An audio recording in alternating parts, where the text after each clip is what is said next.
Overwhelming rejection from you watching this morning to the suggestion that criminals should end up serving their sentences in a supermarket, doing things like stacking shelves, in this new idea to help tackle prison overcrowding. Bosses of Iceland have said they want to offer paid jobs to low-risk offenders as part of a suspended sentence. They've said those guilty of crimes like arson and terrorism would, of course, be excluded, but it could include shoplifters or anyone guilty of minor criminal damage. Joining us now, former prisoner Chris Atkins, author of Time After Time, Why Criminals Can't Quit Crime, thinks it's a brilliant idea. Criminal defence lawyer Paul Britton says it makes a mockery of the criminal justice system. Good morning to you both. Hi. Chris, overwhelmingly, viewers agree with Paul. Why, if you have been convicted of a crime, should you be able to sit behind a till at Iceland?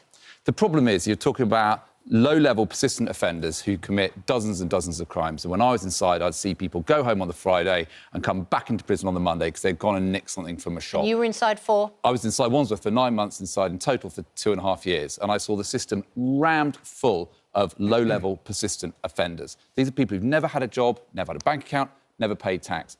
All the evidence shows if you give someone like that a job, they're far less likely to reoffend. I've written a whole book about this time after time, and all the evidence shows that people who go from prison into employment stop offending. So that means no new victims. But what about the victims? Because if someone, for example, has been smashed in the face in the street, had their watch ripped off their wrist or their wallet taken or whatever, and they see that person convicted in a court of law and then sentenced to 3 months stacking baked beans in Waitrose, they're not going to be very happy, are they? One of the things victims always say to me, and I've written a whole book about this, I've spoken to many, many victims of crime, is that they don't want to see that happening again. And the problem is we have a reoffending crisis in this country. So 80% of all crimes are reoffences. They're people who do it over and over and over and over again. So you want to break that cycle of reoffending, you've got to do something that's different from just locking them up again. And one of those things is give them a job. Paul, we've also seen actual convicted criminals released from prison. So if we really need that space, why not sentence the low-risk offenders to work at Iceland? Susanna, I'm sitting here biting my lip because it's just shows how out of touch these people are. I mean, the owners of Iceland saying that people can come and work in the shop. You know, shoplifters, put them in a shop where they can shoplift is ridiculous. But they're the point... stealing food from Iceland. Hang on, just stealing food from Iceland. You had your turn.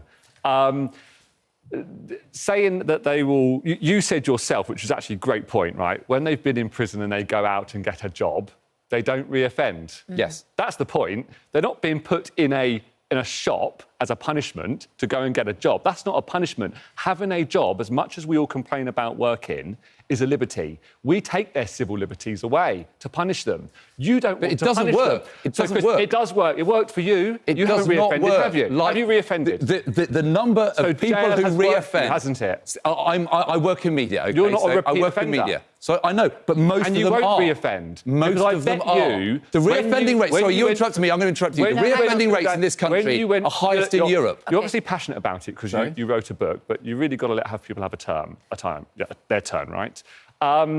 You've written a book about it. It's all very interesting, but I just think you're out of touch. And what you're doing is you're judging criminals, all criminals, through your own eyes.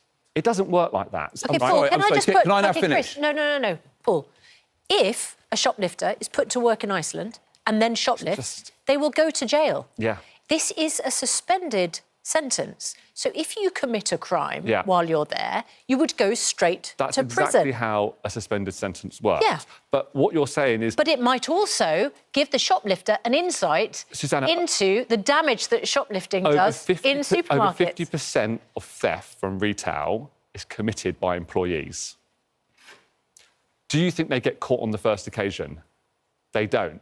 They know the systems. They know how to work the systems. If you put a shoplifter into a shop, they'll quickly work it out. And then they'll go to prison. If they get caught. You know, shops are busy places. They're going to be monitored, aren't they, while they're there? Staff can get away with it for years and years. Can I just break the news to you about something?